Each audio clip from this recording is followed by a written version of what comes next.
years of excellence. Sun International Institute of Tourism and Management.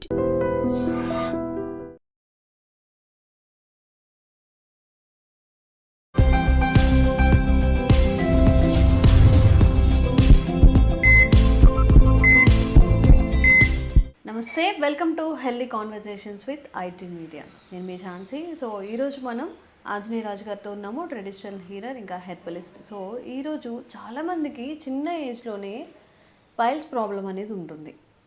అసలు piles అనేవి ఎందుకు వస్తాయి? ఏమైనా జెనెటికల్గా వచ్చే అవకాశం ఉంటుందా? పైల్స్ అంటాం, ఫిస్టులు అంటాం, చాలా రకాలు ఉన్నాయి కదా. యానల్ రీజన్స్లో వచ్చే వ్యాధుల గురించి ఈరోజు కంప్లీట్గా తెలుసుకునే ప్రయత్నం చేద్దాం. నమస్తే సార్. నమస్కారం అండి. ఎలా ఉన్నారు సార్? బాగున్నానండి. సో చాలామందికి అంటే వన్ ఆఫ్ మై ఫ్రెండ్ చాలా చిన్నప్పుడే సమ్ మోషన్కి వెళ్తున్నప్పుడు బ్లడ్ రావడం ఇలా జరిగేదంట. బట్ తనకి అది పైల్స్ అని తెలీదు, ఏం తెలియదు. అంటే తను చిన్నప్పటి నుంచి ఉండే వరకు కన్నా కాస్త ఎక్కువగా ఉండేది. ఈ జెనెటికల్ గానే వస్తాయా అంటే చిన్నతనంలో 7-8 years కి రావడం అంటే? అవును, వంశపారంపర్యంగా రావడానికి కూడా అవకాశం ఉందండి. ఓకే. పైల్స్ రకాల్లోనే వివరంగా రాస్తారు. అది 6 రకాలమ్మ. 6 రకాలు మామూలుగా వచ్చాయి, 6 రకాలు. ఈ 6 రకాలే జెనెటికల్గా కూడా చూస్తాం అనమాట. అసలు ప్రధాన కారణాలు ఏముంటాయి సార్? ప్రధాన కారణం అంటే మెయిన్ ఈ యానల్ రీజన్లో ఉన్న బ్యాక్టీరియా అమ్మ. బ్యాక్టీరియా, ఫంగస్ ఇలాంటివి ఉండటం వల్ల, అదేవిధంగా ఏదైనా ఒక మెటీరియల్ అక్కడికి వెళ్ళి ఆగిపోయింది, మోషన్లో అవ్వలేదు, అప్పుడు బాడీ ఏం చేస్తుందంటే శరీరం దాన్ని ఒక కవచంలో ఏర్పాటు చేసి దానివల్ల మన శరీరానికి నష్టం రాకుండా ఒక కవచం లాంటిది ఏర్పాటు చేస్తుందమ్మా. చేసినప్పుడు ఏమవుతుందంటే కొన్ని రకాల బ్యాక్టీరియాలు అక్కడికి చేరడానికి అవకాశం ఉంది. ఓకే.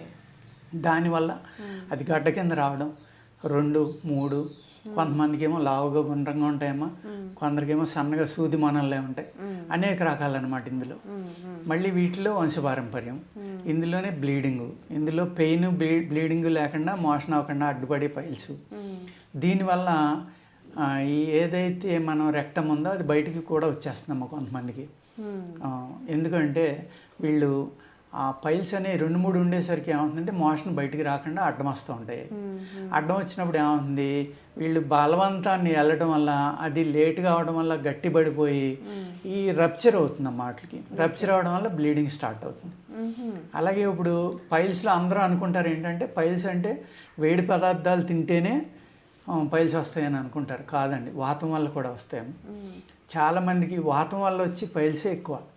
చాలామంది వాళ్ళు ఏమంటారంటే వచ్చిన తర్వాత, సార్ మాకు చికెన్ తింటే ఎక్కువైపోతుంది అంటారు. వాళ్ళకి వేడి వల్ల వచ్చినాయి అమ్మ, పిత్తం వల్ల వచ్చిన పైల్స్ అయ్యి.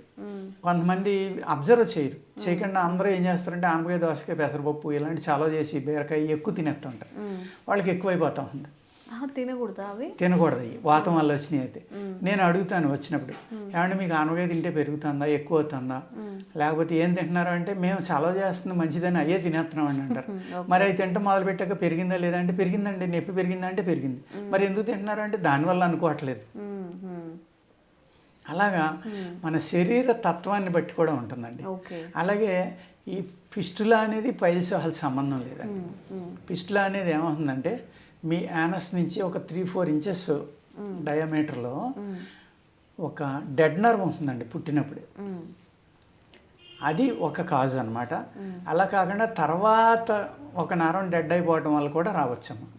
మెయిన్ ఏంటంటే 90% ఆ డెడ్ నర్వ్ బై బర్త్ మీకు ఉండడం వల్ల ఆ తర్వాత ఏం చేస్తుందంటే బాడీ దానితో పని లేదని దాన్ని వదిలేస్తుంది. అలాగే ఎప్పుడైతే ఇది మనకు అడ్డం అనుకుందో దాన్ని బయటికి పంపడానికి ప్రయత్నిస్తున్నాం. బయటికి పంపడానికి ప్రయత్నించినప్పుడు ఏమవుతుందంటే ఆ ఏరియాకి కొంత బ్యాక్టీరియా వెళ్ళి దాన్ని పస్ కింద ఫామ్ అవుతుంది. ఒక యాప్సిస్, మనం కురుపు అంటాం కదా, చిన్న సూది మొదలే కురుపు మొదలవుతున్నాము. మొదలయ్యేది రప్చర్ అయ్యి ఆ పస్ బయటకు వచ్చేస్తుంది, క్లోజ్ అయిపోతుంది. మళ్ళీ క్లోజ్ అయిపోయి మళ్ళీ ఒక 6 నెలలకో, నెలకో, సంవత్సరానికో, 3 నెలలకో మళ్ళీ బయటకు వస్తుంది. అలాగా వచ్చి వచ్చి వచ్చి వచ్చి అది అలాగే ఒక 10-15 సార్లు వచ్చేటోడికి ఒక పెన్ను దూరేటంత హోల్ ఏర్పడదు. ఆ తర్వాత అది ఒక ఫింగర్ వెళ్ళేటంత, ఆ తర్వాత ఇంకా పెద్దది అలా పెరిగిపోతాం. దానికి అది కూడా ఆటోఇమ్యూన్ ప్రాబ్లమ్స్లో ఒకటి. ఇది కూడా ఆటోఇమ్యూన్ కింద కన్వర్ట్ అయిపోతుందండి. స్టార్టింగ్లో ఉండదు అది, ఉండే కొలిది ముదిరే కొలిది అది ఆటో ఇమ్యూన్లోకి వెళ్ళిపోతుందండి. ఓకే. డాక్టర్స్ ఏం చేస్తారంటే అది డెడ్ నర్వ్ ఎక్కడ స్టార్ట్ అయింది ఎక్కడ ఎండ్ అయిందో చూసి అంత లెక్క ఒక పీస్ తీసేస్తారమ్మ. తీసేసి దానికి మందు ఇస్తే తగ్గిపోతుంది, పెర్మనెంట్ క్యూర్ అయిపోతుంది. ఒక్కొక్కసారి ఏమవుతుందంటే అది తీసినప్పుడు ఒక చిన్నది ఒక నువ్వు గింజ అంత ఉండిపోయినా మళ్ళీ ఫామ్ అయిపోతుంది. తీసాక కూడా ఈ బ్యాక్టీరియా ఇంకా పైకి వెళ్ళింది అనుకోండి, అక్కడ మళ్ళీ స్టార్ట్ అయింది అనుకోండి, మళ్ళీ వస్తుంది. ఈ మేము ఇచ్చిన దాంట్లో కూడా అంతేనండి మెడిసిన్లో. అందుకు ఏం చేస్తామంటే దాన్ని ఒక గంధం లాంటిది, ఒక మూలిక గంధం అంటాం కదమ్మా, దాన్ని అరగదీసి రాయడం అనేది ఉంది. అలాగే దాన్ని ఇంజక్షన్లా కూడా కొంచెం హోల్ పెద్ద ఉంటే ఇంజక్షన్లా కూడా దాంట్లోకి పంపచ్చు. కొంచెం పెయిన్ ఉంటుంది కానండి, ఆ పంపడం వల్ల ఏమవుతుందంటే ఎక్కడైతే ఈ హోల్ స్టార్ట్ అయిందో అక్కడి నుంచి మజిల్ క్లోజ్ చేసుకుంటూ వచ్చేస్తుందమ్మా త్రూ మెడిసిన్స్. అంటే లోపలికి ఇచ్చే 2-3 రకాలు ఉంటాయి, ప్లస్ అప్లై చేసే కూడా 1-2 రకాలు ఉంటాయండి ప్రాబ్లమ్ని బట్టి. ఈ విధంగా ఫిస్టులాని తగ్గించుకుంటూ రావచ్చండి. పైల్స్కి కూడా ఒక 3-4 రకాల లేపనాలు ఉంటాయండి. లోపలికి ఇచ్చి కూడా ఈ గుణాన్ని బట్టి మందు ఇవ్వాలి. గుణాన్ని బట్టి 2-3 రకాల మందులు ఇస్తాం అనమాట. ఒక రకం ఇచ్చినా 2 రకాలు ఇచ్చినా, ఒక ట్యాబ్లెట్ 10 days ఇస్తామండి, ఒక క్యాప్సిల్స్ ఏమో ఒక 14 days, 24 days అది కోర్స్ అండి. ఓకే. ఈ 24 daysలోనే 90% తగ్గిపోయిన వాళ్ళు, అంటే మాకు పూర్తిగా ఉపశమనం వచ్చిందండి, మాకు ఏ ఇబ్బంది లేదండి అని కొంతమంది చెప్తారు, మందు మానేసి. కొంతమంది ఏమో ఇంకో డోసు వాడేద్దామండి మంచిదని ఇంకో డోసు తీసుకునే వాళ్ళు ఉంటారండి. ఇలాగ ఏంటంటే అక్కడ పథ్యం అనేది మనం ఏది తినకూడదు అనేది వాళ్ళ శరీర తత్వాన్ని బట్టి నిర్ణయించుకోవాలండి. సపోజ్ వాళ్ళకి మటన్ తిన్నా, చికెన్ తిన్నా, లేకపోతే స్పైసెస్ తిన్నా, కారం తిన్నా వస్తుంది అనుకోండి, వాళ్ళకు వచ్చింది వేడి చేయటం వల్ల వచ్చిన పైల్స్. వాళ్ళు ఆనవకాయ, దోసకాయ, పెసరపప్పు, బీరకాయ, ఇలాగా బూడిద గుమ్మడికాయ, ఇలా చలవ చేసి పదార్థాలు ఇవి తీసుకోవాలి. అదే వీళ్ళు ఇలాంటివి తింటే ఎక్కువైపోతుంది అన్నారు అనుకోండి, వాళ్ళు వేడి చేసి పదార్థాలు ఎక్కువ తీసుకోవాలి. ఈ చలవ చేసి పూర్తిగా అవాయిడ్ చేయాలండి తగ్గే వరకు. తర్వాత మళ్ళీ తీసుకోవచ్చు, ఇబ్బంది ఏం లేదండి. అందుకు తగ్గే వరకు ఈ జాగ్రత్తలు తీసుకోవాలి. అలాగే కొంచెం కాల్షియం ఫుడ్స్ తగ్గించుకోవాలి. మెయిన్ ప్రాబ్లం ఏంటంటేనమ్మా ఇక్కడ ఈ పైల్స్ ఉన్న వాళ్ళకి ఇండైజెషన్ ఉంటుంది, గ్యాస్ట్రిక్ ప్రాబ్లము, లేకపోతే మోషన్ ఫ్రీగా లేకపోవటం, అంటే మలబద్ధకం అనేది ఎక్కువ ఉంటుందండి ఈ కేసెస్లో.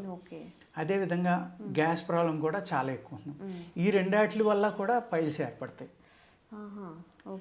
అందుకు ఈ పైల్స్ సార్ ఇప్పుడు మలబద్ధకం అనుకుంటున్నాం మనం, దానికి సొల్యూషన్ ఏంటి? దానికి ఈ లూబ్రికేషన్ కోసం అనేక రకాలైన మందులు ఉన్నాయి కదండి మోషన్ ఫ్రీ కావడానికి. మన పూర్వకాలం అంటే ఆముదం తాగేవాళ్ళు అండి, లేకపోతే సున్నాముఖి ఆకు అనేవారు, అది చేసుకునేవారు. అలాగే రేల చెట్టు, ఇలాగ అనేక రకాలు మోషన్ అవటానికి ఉపయోగపడి మందులు ఉండేవమ్మ. ఆ మందులు వాడుకునేవారు, హ్యాపీగా అయిపోయేది. ఆ సున్నాముఖి ఆకు అనేది ప్రతి పల్లెటూరులోనే అలవాటు. సున్నాముఖి సారి తాగేస్తున్నాడు వీడు, లేకపోతే సున్నాముఖి కషాయం తింటున్నాడు, సున్నాముఖి తిన మోషన్ ఫ్రీగా అయిపోయి. అంటే ఇదొక జనరల్ నాలెడ్జ్గా ప్రతి ఒక్కళ్ళకి ఆయుర్వేదంలో వనమాలు తెలిసి ఉండేయాము అప్పట్లో. ఇప్పుడు ఎవరైనా చెప్తే కానీ తెలియదు ఏంటి ఎక్కడ దొరుకుతుంది అంటే ఇప్పుడు మనం దాన్ని కోల్పోయామండి ఆ నాలెడ్జ్. దానివల్ల ఇంత మనం ఇబ్బందులు పడవలసి వస్తుంది అనమాట.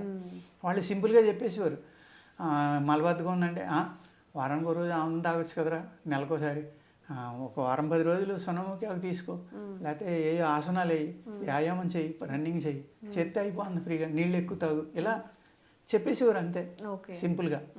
అలాగా దాన్ని కాపాడుకునేవారు కాబట్టి అమ్మ బ్రహ్మాండంగా పనిచేసేది. అదేవిధంగా కంద, దురద కంద అంటాం మనం. తీపి కంద అని ఇంత దుంపలు దొరుకుతాయి, అది కాదండి, అది దురద ఉంటుంది, అది కూడా పనిచేస్తుంది. కానీ దురద కంద అని ఉంటుంది, అడవి కంద అని ఉంటుందమ్మా, అది ఇంకా భయంకరమైన దురద. అది అసలు మనం పట్టుకుంటేనే చేతులన్నీ మండిపోతాయి, దురద వచ్చేస్తుంది. వాటిని ఏం చేయాలంటే మనం చేతికి బాగా నూనె, కొబ్బరి నూనె కానీ నెయ్యి అయితే మంచిదండి, అది రాసుకుని జాగ్రత్తగా చెక్కుని అది చక్రాల కింద కోసుకుని ఎండబెట్టుకుని పౌడర్ అయిన తర్వాత దాంట్లో బెల్లం కలుపుకోవాలండి. ఎంత పౌడర్ ఉందో అంత బెల్లం కలుపుకోవాలి.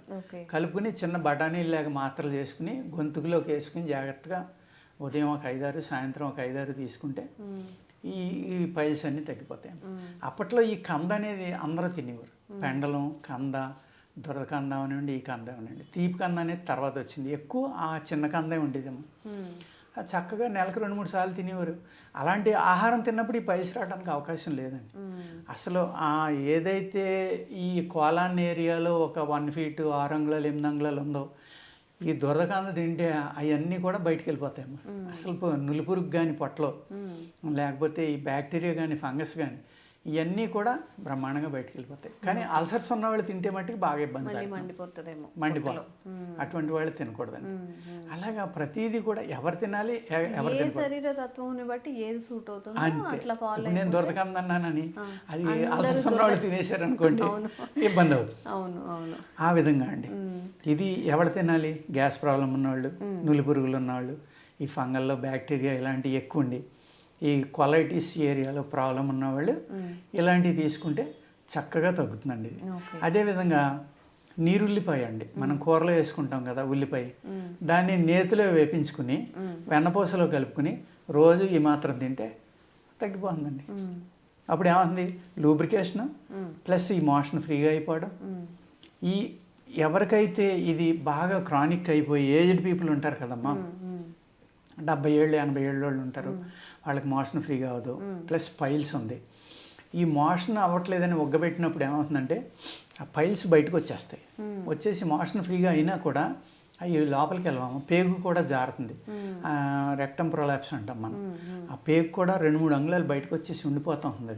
పాపం వాళ్ళు మళ్ళీ కొబ్బరి నూనె రాసుకునో ఆముదం రాసుకునో లోపలికి తోసుకోవడం, ఆ తోసుకున్నప్పుడు మళ్ళీ గోళ్ళు గుచ్చుకుంటే గాయం అవటం, అనేక రకాల ఇబ్బందులు ఉంటాయి. దానికి ఏం చేస్తామంటే మన దగ్గర కొన్ని ఆయింట్మెంట్స్ ఇలాంటివి ఉంటాయండి. ఆయింట్మెంట్ కానీ ఒక ట్యాబ్లెట్ కానీ మోషన్ అయిన తర్వాత లోపల పెట్టేస్తే దానికి మళ్ళీ స్ట్రెంగ్త్ వచ్చేస్తుంది, నార్మల్ స్ట్రెంగ్త్ వచ్చేసి నార్మల్ అయిపోతుందమ్మా. అది అల్లోపతిలో ఏం చేస్తారంటే మళ్ళీ ఆ లోపలికి పంపి మ్యాట్ వేస్తారు బయటికి రాకుండా. అదే మ్యాట్ వీక్ అయినప్పుడు మళ్ళీ రావచ్చు. ఇది న్యాచురల్గానే ఆ నరాలకి స్ట్రెంగ్త్ వచ్చి మళ్ళీ నార్మల్ అయిపోయేలాగా కూడా ఆయుర్వేదంలో మందులు ఉంటాయండి. అలాంటి అద్భుతమైన ఈవెన్ యూట్రస్ ప్రొలాప్స్ ఉంటుందమ్మా కొంతమందికి, ఆయుర్వేదంలో దాన్ని గోద దిగటం అంటారు. వాళ్ళకు కూడా ఈ మెడిసిన్ పనిచేస్తుంది అనమాట. అలాగే ఆయుర్వేదంలో అనేక దీనికి ఎన్నో రకాలు, కొన్ని 100 రకాలు ఉన్నాయమ్మా ఆయుర్వేదంలో. ఏది పైల్స్ తగ్గించడానికి, పిస్టులకి, ఫిషర్స్కి, అన్నిటికి కూడా. కానీ మనం ఏంటంటే ఆ నాలెడ్జ్ కోల్పోయాం కాబట్టి దాన్ని నమ్మట్లే మనం. దాన్ని పూర్తిగా వాడుకోవడం మానేసి ఎప్పుడైతే మీకు హ్యాపీగా మోషన్ ఫ్రీగా అయిపోయి గ్యాస్ట్రిక్ ప్రాబ్లం ఇలాంటివి లేవో వాళ్ళకి రావడానికి తక్కువ అవకాశం ఉందమ్మా. పైల్స్ వచ్చిన వాళ్ళకి అవి రావడానికి అవకాశం ఉంది, అవి ఉన్న వాళ్ళకి ఇది రావడానికి అవకాశం లేకుండా కూడా రావచ్చు. అంటే మోస్ట్ ఆఫ్ ద కేసెస్లో కాన్స్టిపేషన్ ఉందని చెప్తారు పైల్స్ వాళ్ళు. అలాగే ఇప్పుడు ఈ కరోనా వచ్చాక ఈ టైప్ ఆఫ్ కేసెస్ బాగా ఎక్కువైపోయినాయమ్మా, చాలా ఎక్కువైనాయి. ఇదివరకు ఇన్ని కేసులు వచ్చాయి కాదు మాకు, చాలా ఎక్కువ వస్తాయి. చాలా రకాల హెల్త్ ఇష్యూస్ కూడా అప్పటి నుంచి పెరిగిపోయినాయి, బాగా పెరిగిపోయినాయి. అది ఫుడ్ హ్యాబిట్స్ బాగోక అనుకోండి, లైఫ్ స్టైల్ బాగోక అనుకోండి, లేకపోతే ఈ వాతావరణంలో కల్మషం, పొల్యూషన్, వాటర్, ఆహారంలో ఉన్న ఏదో కారణం మొత్తం ప్రాబ్లమ్స్ అయితే పెరిగినాయండి చాలా. ఇప్పుడు ఈ మలబద్ధకానికి, పైల్స్కి, వీటికి కూడా ఈజీగా డైజెస్ట్ అయ్యేవి. లేకపోతే పులుసులు చేసుకుంటాం కదా సార్ మనం, కొంచెం వాటర్గా వెళ్ళిపోవాలా పొట్టలోకి? అలా అంటే పులుసు తింటే కొంతమంది పడదమ్మా. అలా అంటే రకరకాల సిస్టాలు అనమాట ఇందులో. ఎవరి బాడీకి ఏది పడుతుంది అనేది కూడా మనం చెప్పలేము. ఇది అందరూ తినేది తగ్గిపోతుందని చెప్తే అది అందరికీ పడదు. కాకపోతే ఏంటంటే ఒక మినిమం నాలెడ్జ్ తోటి ఏం చేస్తున్నారంటే, ఇప్పుడు కరోనా వచ్చి వెళ్ళినప్పటి నుంచి అందరూ కూడా ఈ ఆయుర్వేదం మీద పడ్డం, ఏదో డైలీ ఒక కషాయం తాగడం, బూడిద గుమ్మడికాయ రసం అని, బీట్రూట్, క్యారెట్, ఖర్జూరం అని, లేకపోతే సొంటి పిప్పలు, మిరియాలని, లేకపోతే అల్లం, జీలకర్ర అని, ఇలా ఏదో ఒక కషాయం. చాలామంది వచ్చిన పేషెంట్లు అందరూ కూడా మీరు ఏం తీసుకుంటున్నారంటే ఏదో ఒక కషాయం చెప్తున్నారు. అది సో అవేర్నెస్ వచ్చింది అందరికి. కరోనా టైం ఒక దెబ్బ తగిలితే దారికి వస్తారు అన్నట్టు, కరోనా దెబ్బ వల్ల అందరూ కొంచెం న్యాచురల్గా ఎలా. చాలా ఆశ్చర్యం వేస్తుందమ్మా. వచ్చేవాళ్ళు 50 మంది వస్తే కనీసం అందులో 20 మంది రోజుకి ఒకసారి 2 సార్లు తింటున్నారు. ఇప్పుడు వచ్చిన వాళ్ళు ఒకసారి తింటున్నారు అంటే వాళ్ళ ఫ్యామిలీ అంతా. అలాగా అవేర్నెస్ వచ్చిందమ్మా, చాలా అవేర్నెస్ వచ్చింది. నిజంగా ఈ 1 మీల్ ఏ డే ఇవన్నీ కూడా ఇప్పుడు ఎక్కువగా పాటిస్తున్నారు. మనం ఎక్కువ రోజులు బ్రతకాలి, ఇంకొంచెం మంచి లైఫ్ని పొందాలి అంటే కాస్త తిండి తగ్గించుకుందాం, కాస్త వ్యాయామం చేద్దాం, మంచి హ్యాబిట్స్ని అలవాటు చేసుకుందాం అని చెప్పేసి. పైల్స్ అండ్ ఫిస్టుల గురించి ఎవరి శరీరతత్వం ఎలా ఉంటుందో దాన్ని బట్టి మెడిసిన్ అనేది ఇవ్వడం జరుగుతుందండి. నిజంగా మీరు ఈ వీడియో చూసి నాకు ఇది సరిపోతుందని మీ ఓన్గా డిసైడ్ అయ్యి మాత్రం ఎప్పుడూ చెయ్యొద్దు. డాక్టర్ని కన్సల్ట్ అవ్వండి. స్క్రీన్ మీద కనిపిస్తున్న నెంబర్స్కి కాల్ చేసి రాజుగారి దగ్గర మెడిసిన్ ఒక సజెషన్ కూడా తీసుకోవచ్చు. మీ శరీరతత్వం ఏంటి, మీకు ఏం పడుతున్నాయి ఏం పడట్లేదు అని కూడా. ఎవరైతే సివియర్ ఇష్యూస్ అయితే ఫేస్ చేస్తున్నారో వాళ్ళకు కూడా ఈ వీడియో ఫార్వర్డ్ చేయండి, తప్పకుండా వాళ్ళకు కూడా యూస్ఫుల్ అవుతుంది. Thank you so much. నమస్తే అండి. Sir, one life lesson what medicine has taught you. Whatever you can do without expecting. But I really believe మన పాజిటివ్ యాటిట్యూడ్ ఉంటేనే మనం ఏదైనా సాధించగలం. గట్ ని మనం కరెక్ట్ గా డీల్ చేసినట్లయితే అది మనకి పాజిటివ్ హార్మోన్స్ ని రిలీజ్ చేస్తుంది. షుగర్ వచ్చిన వాళ్ళ పరిస్థితి ఏంటి? పొట్ట దగ్గర పెరిగితే దాన్ని ఆండ్రాయిడ్ అంటారు, ఆండ్రాయిడ్ ఫోన్ కదా. అసలు థాట్స్ ఎందుకు వస్తాయి? బ్రెయిన్ డెడ్ అంటే దానికి ప్రపంచం అంతా కూడా కొన్ని నిర్దిష్టమైనటువంటి లక్షణాలు ఉంటాయి. మానసికంగా ధైర్యంగా ఉంటే క్యాన్సర్ జయించవచ్చు. You are a doctor for a cause sir, అంతే. వాళ్ళకి వచ్చిన ఆదాయం కాకుండా ఫ్రీ సర్వీస్ ఎంతమందికో చేస్తుంది.